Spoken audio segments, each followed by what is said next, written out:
4% DA और D R Chhattisgarh और मध्य प्रदेश में एक साथ बढ़ाने का आदेश। तो दोस्तों मेरे चैनल पर बने रहें और अधिक से अधिक सब्सक्राइब करें। तो छत्तीसगढ़ कर्मचारी अधिकारी फेडरेशन की प्रांतीय बैठक में कर्मचारियों के हक की लड़ाई का कार्य योजना तैयार किया गया है।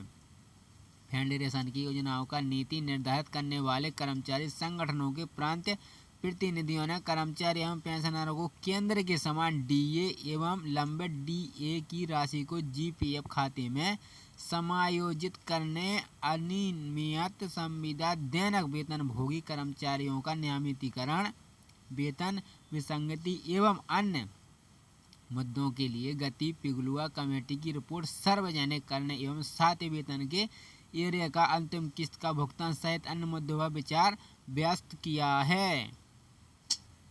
कर्मचारियों के लिए वादों मोदी की गारंटी का अमल करने वाले प्रावधान नहीं होने पर आक्रोश व्यक्त किए।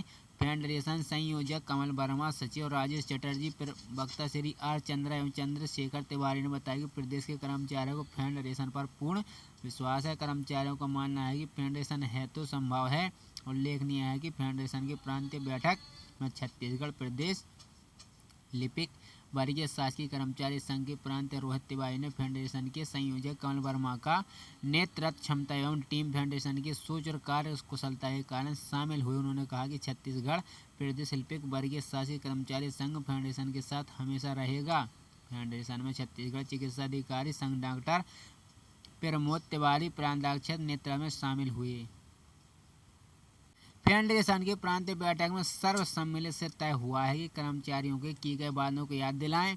मुख्यमंत्री के नाम प्रत्येक जिला एवं मुख्यालय में 23 फरवरी 2024 को जिले कलेक्टर एवं एसडीएम को फेडरेशन ज्ञापन देगा।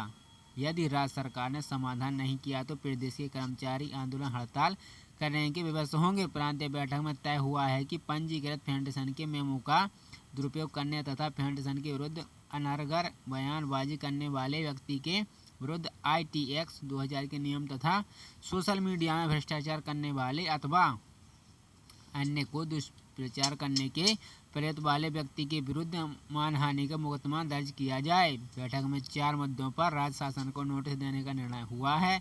नोटिस के मुद्दों से केंद्र के समान डीए स्वीकृत करने, लंबित डीए एरिया को जीपीएफ खाते में समायोजित करने, पिघलुआ कमेटी की रिपोर्ट सामाजिक करने तथा राज्य शासन द्वारा 7 वेतन के एरियर की अंतिम राशि का भुगतान करना शामिल है। कर्मचारी को हर साल महंगाई भत्ता यानी डीए है क्या फायदा मिलता है। इसके कर्मचारियों को हजारों लाखों रुपए का फायदा होता है और इस बार भी सरकारी कर्मचारी को डीए का बेसब्री से इंतजार कर रहे हैं। पर इस कर्मचारियों के लिए बड़ी खबर आई है। इस बार डीए बढ़ाने की वजह शून्य हो जाएगा। क्या है इसका कारण, क्या है इसकी कैलकुलेशन, आइए हम जानते हैं इसके बारे में सब कुछ। महंगाई भत्ता एक नियम है। सरकार ने साल 2016 में जब 7वां वेतन आयोग लागू किया था तो उसका महंगाई भत्ता डीए को शून्य कर दिया गया था। नियमों के मुताबिक महंगाई भत्ता जैसे ही 50% तक पहुंचेगा इसे शून्य कर दिया जाएगा और 50% के अनुसार जो पैसा भत्ते के रूप में कर्मचारी को मिल रहा है उसे बेसिक सैलरी यानी न्यूनतम सैलरी में जोड़ दिया जाएगा। मान लीजिए किसी कर्मचारी की बेसिक सैलरी 18,000 रुपये है तो उसे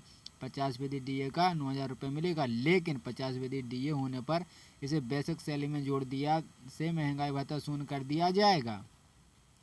मतलब बेसिक सैलरी का रिवीजन होकर 27,000 रुपये हो जाएगा। हालांकि इसके लिए सरकार को फिटमेंट में भी बदलाव करना पड़ सकता है। क्या शून्य क्यों किया जाएगा महंगाई भत्ता? जब भी नया वेतन लागू किया जाता है कर्मचारी को मिलने वाला डीए को मूल वेतन में जोड़ दिया जाता है। जानकारों का कहना है कि यूं तो नियम कर्मचारी को मिलने वाले 100% डीए को मूल वेतन में जोड़ा जाना चाहिए, लेकिन ऐसा नहीं हो पाता। वित्तीय स्थिति आड़े आती है। हालांकि साल 2016 में ऐसा किया या उससे पहले साल 2006 में जब छठा वेतन आया था उस समय 5वें वेतन में दिसंबर तक 187% डीए मिल रहा था। मूल वेतन में मर्ज किया गया था। इससे छठे वेतन का गुणगांक 1.87 था। तब नया वेतन बैंड और नया ग्रेड वेतन भी बनाया गया था, लेकिन इसे देने में 3 साल लगे थे। सरकार पर पड़ता है वित्तीय बोझ।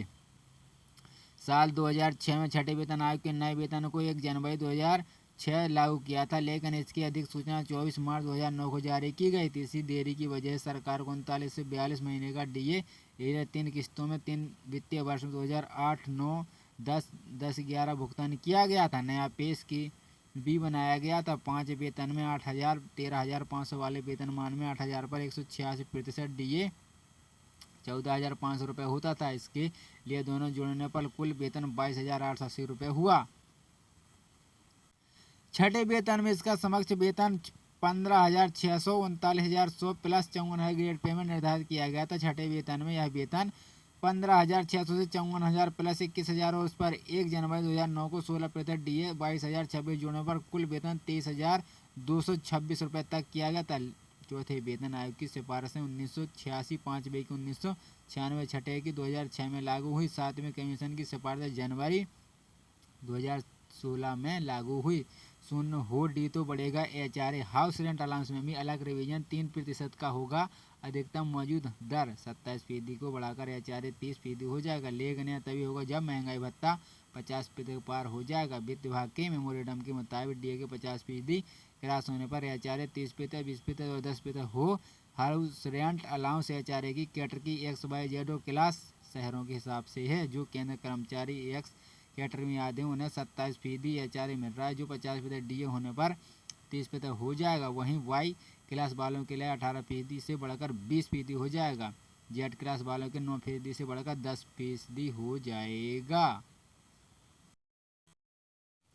तो दोस्तों मेरे चैनल पर बने रहें और अधिक से अधिक सब्सक्राइब करें। तो अभी अभी आई मध्य प्रदेश राज्य के 12 लाख सरकारी कर्मचारियों और लाड़ली बहनों तथा किसान युवाओं के लिए सामने बताया जा रहा है कि मध्य प्रदेश राज्य की मोदी सरकार ने सोमवार को वर्ष 2024-25 का अंतिम बजट पेश किया, जिसमें सरकारी कर्मचारी, लाड़ली बहनें, किसान युवाओं के लिए कल्याण हेतु प्रयास किए गए हैं।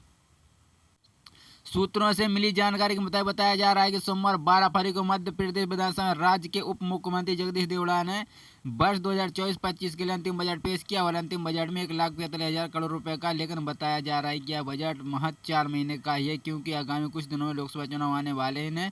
कारणों से अंतिम बजट किसान युवाओं को सरकारी कर्मचारी को मद्देनजर रखते हुए बनाया गया है। सरकारी कर्मचारी को महंगाई भत्ते में होगी बढ़ोतरी। आपकी जानकारी के बता दें कि मध्य प्रदेश सरकार द्वारा पेश किए गए 4 महीने के अंतिम बजट में मोदी गारंटी विकसित भारत पर फोकस किया गया। इसके साथ ही सरकारी कर्मचारियों के महंगाई भत्ते में 4% की बढ़ोतरी करने का प्रावधान रखा है। इसके साथ ही बताया जा रहा है कि मध्य प्रदेश में बीते 2 महीने पुराना CM मोहन सरकार केवल 4 महीने के अंतिम बजट में पेश किया, जिसमें सरकारी कर्मचारी सहित सभी पक्षों को मद्देनजर रखा गया है और बजट में आवश्यक कदम उठाए गए हैं।